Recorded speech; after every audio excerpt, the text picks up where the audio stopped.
ஆரோவில் நிர்வாக தொலைநோக்கு பார்வையும் ஆரோவில் வாசிகளின் சமூக ஈடுபாடும் இணைந்த ஆரோவில் திருவிழாவின் ஒரு பகுதியாக பார்வையாளர் மையத்தில் ஒரு சிறப்பான மருத்துவ தாவர கண்காட்சியை நடத்தினர். ஆரோவில் அறக்கட்டளையின் செயலாளரும் குஜராத் மாநிலத்தின் கூடுதல் தலைமைச் செயலாளருமான டாக்டர் ஜெயந்தி எஸ் ரவி முன்னெடுத்துள்ள இந்த திட்டத்திற்கு மருத்துவம் என்று பெயரிடப்பட்டுள்ளது. ஆரோவில் திருவிழாவில் ஒவ்வொரு பிரிவிற்கும் ஒதுக்கப்பட்ட ஒரு நாள் நிகழ்வின் ஒரு பகுதியாக ஆரோவில் கிரீன் சர்வீஸ் அமைப்பைச் சேர்ந்த சிவராஜ் இந்த மருத்துவம் ஸ்டாலை ஒருங்கிணைத்தார்.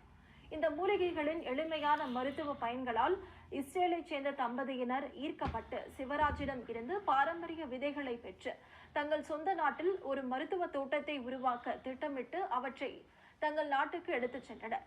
ஆரோவில் திருவிழாவில் ஒவ்வொரு பிரிவிற்கும் ஒரு நாள் மட்டுமே வாய்ப்பு வழங்கப்பட்டாலுமே அந்த ஒரு நாளில் மருத்துவம் வழங்கிய அறிவு பகிர்வு நீண்ட கால தாக்கத்தை ஏற்படுத்தியுள்ளது.